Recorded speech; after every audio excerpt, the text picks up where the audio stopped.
Hey again, everyone. I'm back in the UK after a delicious 4 months at home, and honestly, very grateful and refreshed from it. I'm back in the space of my apartment with all my usual pots and pans and my plant friends, and it feels great.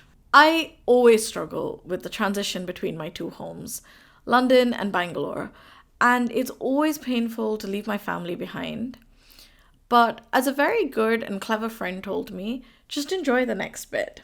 And so here I am, delighted to have a bank holiday, some nice reading, and time in nature to remind me of all the things I do actually love about the UK.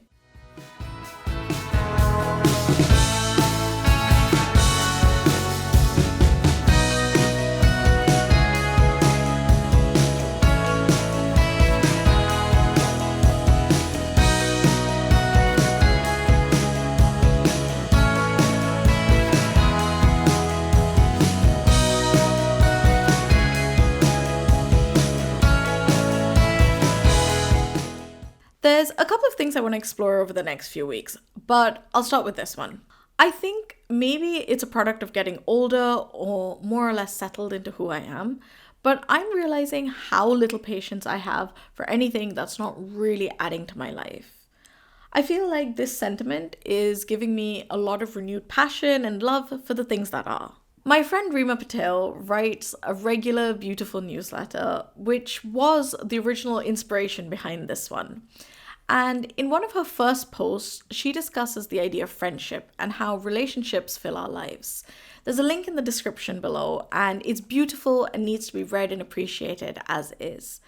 But she also referenced a book written by Australian nurse Bronnie Ware, who detailed things that people talked about most at the end of their lives.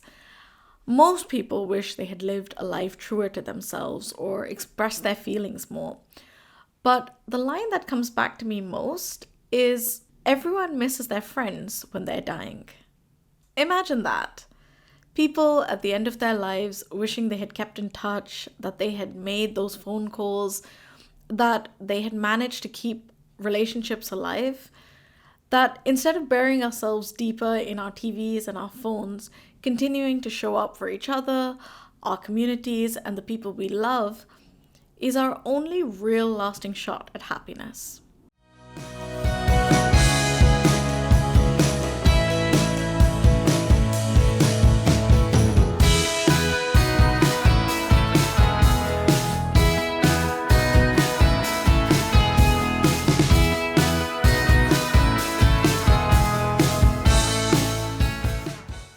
In what sometimes feels like a manic world, I've often struggled with this, pouring myself into too much and finding myself coming apart at the seams. So heaven knows I don't have all the answers, but what I do know is that when you show up for yourself with treating yourself with kindness, love, care, and the respect you deserve, it becomes easier to understand, notice, and share that with those around you. Anyway, short and sweet this week as I get back into the swing of things. Hold your loved ones close. Love, as always, Amira.